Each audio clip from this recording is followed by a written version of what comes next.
कल अब्दुल कादिर साहब ने आपकी पार्टी को ज्वाइन किया, वो बता रहे थे कि 50 से 70 करोड़ रुपए चलाकर इन्होंने टिकट हासिल किया, फिर पाकिस्तान तहरीक इंसाफ ने, बलूचिस्तान ने, MPs ने नहीं इनको सपोर्ट किया। किसके वोटों से ये आज़ाद हैसियत में जीतकर पाकिस्तान तहरीक इंसाफ को ज्वाइन कर लिया इन्होंने फैसल साहब? देखिए, जो आपने सवाल पूछा इलेक्शन, हुआ क्या? हुआ ये कि जो पहले इनको टिकट दे रहे थे तो जाहिर है PTI की तरफ से कुछ एक हिस्से की तरफ से PTI के रिजर्वेशंस आई और उनको सुनते हुए फिर हमने दूसरी टिकट दे दी उनको, अपने PTI के कैंडिडेट को, और उनके खिलाफ भी कोई लोगों की रिजर्वेशंस आई। तो बहरहाल इन्होंने इलेक्शन लड़ी आज़ाद हैसियत में और इलेक्शन जीत के आए और उन्होंने PTI को ज्वाइन किया। इसी तरह गिलगित बल्तिस्तान में कई जगहों पे हमारे उम्मीदवार थे जिनको टिकट नहीं मिली थी, लेकिन वो चाहते थे पार्टी का टिकट, लेकिन नहीं मिली और आज़ाद हैसियत से इलेक्शन लड़ी और उन्होंने पार्टी को गलत साबित किया कि जी मैं बेहतर कैंडिडेट था और उन्होंने बाद में पार्टी ज्वाइन की। अच्छी बात है। इसी तरह से यहाँ पे हो गया। लेकिन फैसल साहब यही तो सवाल है, अब्दुल कादिर साहब जीते कैसे हैं? 10 वोट उनको मिले, पाकिस्तान तहरीक इंसाफ के MPs 7 थे, उन 7 में से किसी ने इनको वोट नहीं दिया, ये 10 वोट कहां से लेकर आ गए? हमने सीधी सी एक बात, सीधी सी, लंबी चौड़ी इस पे बात नहीं है। हमने पूरी कोशिश करी कि ओपन बैलेटिंग हो, ये चीजें खत्म हो जाए। हम फिर लेके आ रहे हैं उसको। हमने कहा कि करप्ट प्रैक्टिसेस को अगर गार्ड करना है, ट्रांसपेरेंसी लेके आए। सुप्रीम कोर्ट का फैसला आया आइडेंटिफाइबल वोट, उन्होंने कहा इलेक्शन कमीशन के टाइम की वजह से नहीं कर सकते, कुछ 100 बैलेट पेपर्स के छापने का मामला था। भारत जो भी है, हम इधर खड़े हैं, हमारी पोजीशन बिल्कुल क्लियर है। हम नहीं चाहते कि शुकू को शुबात हो, बातें हो, 50 करोड़ चला, 70 करोड़ चला, वोट थी नहीं, वोट लेके कैसे आए। इस गंदे काम से निकलना है भाई, और वो निकलने का एक रास्ता है, हम इलेक्शन रिफॉर्म्स करें। हम कंप्रिहेंसिव इलेक्शन रिफॉर्म्स लेके आ रहे हैं और वोटिंग लेके आ रहे हैं। हारने वाला ग्रेसफुली तस्लीम करे वो हार गया, और जीतने वाला कहे कि हाँ जी मैं मेरिट पे जीता हूं। ये बातें ही खत्म हो। आते ना ऑपोजिशन कहती ना, हमारा साथ देती आईनी तरमीम में जो हम पार्लियामेंट के अंदर लेके आए हैं, ये सारी बहस से निकल जाते हैं हम। उन्होंने नहीं किया। क्यों? क्योंकि यूसुफ रजा गिलानी के इलेक्शन में उन्होंने पूरा प्लान बनाया हुआ था कि पैसा चलाना है, और वो सारी चीजें आपके सामने हैं। तो फैसल साहब, जिस तरह यूसुफ रजा गिलानी के इलेक्शन में आप कह रहे हैं पैसा चला, वैसे बलूचिस्तान के सेनेट इंतखाबात में ही पैसा चला, अब्दुल कादिर साहब के इंतखाब में पैसा चला है? वहां पे तो सीधी सीधी आ गई ना, वीडियोस आ गई, वो इतराफी बयान आ गई। राजा परवेज अशरफ का इतराफी बयान, मरियम का इतराफी बयान, उनके बेटे का इतराफी बयान, सारी चीजें सामने आ गई।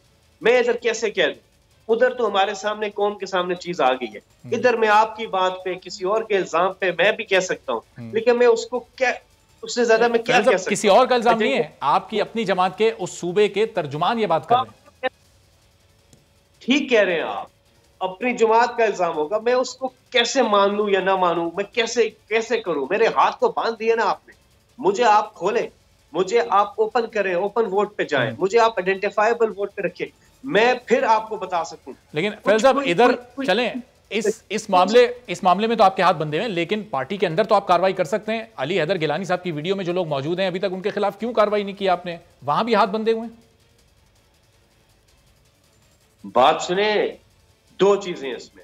एक तो है वो वीडियो जिसमें वो लोग हैं, वो तो एक स्टिंग ऑपरेशन था, वो तो उन्होंने उसको बेनकाब किया। वो जो लेके निकले हुए थे बैग हर जगह, इन्होंने उनको बेनकाब किया कि जी पैसे दे रहे हैं और ये वीडियोस हैं। वो एफिडेविट जमा भी कराया इलेक्शन कमीशन में।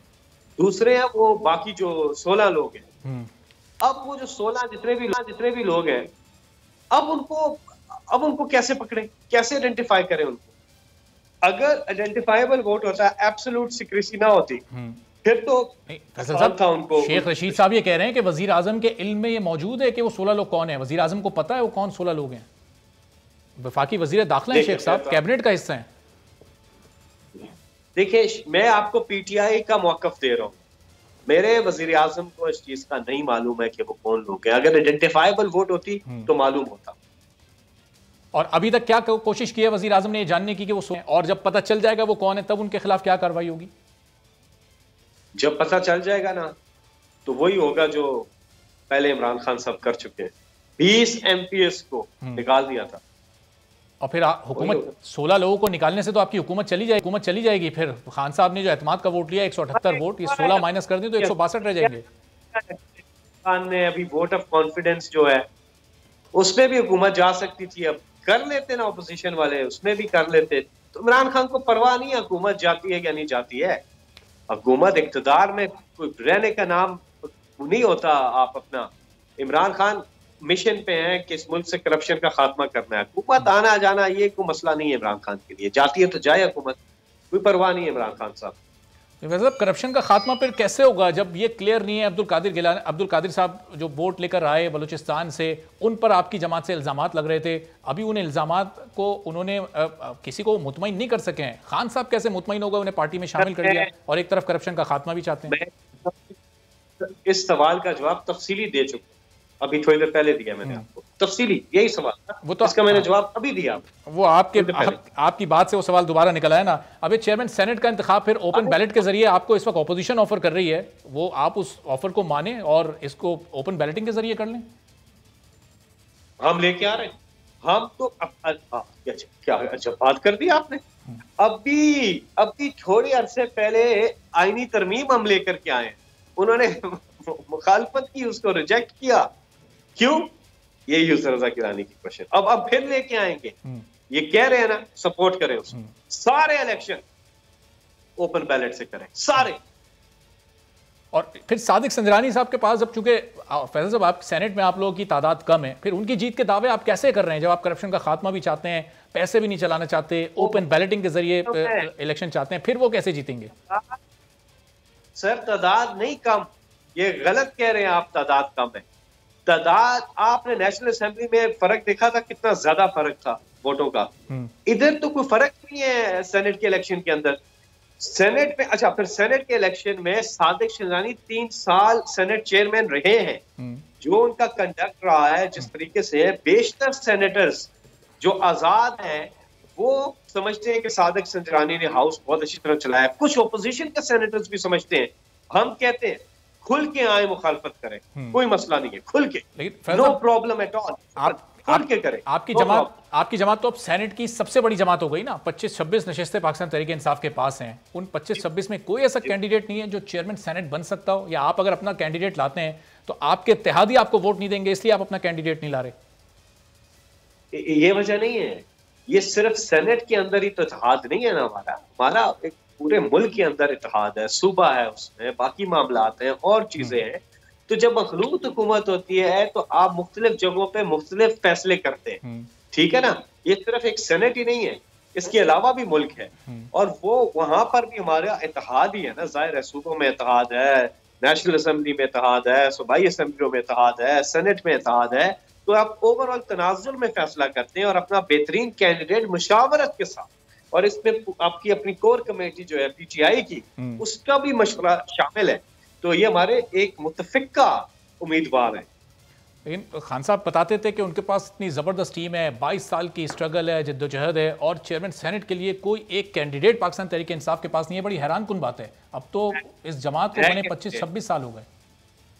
है ना कैंडिडेट सादिक संजरानी, वो पाकिस्तान तहरीक इंसाफ से कहाँ ताल्लुक है उनका?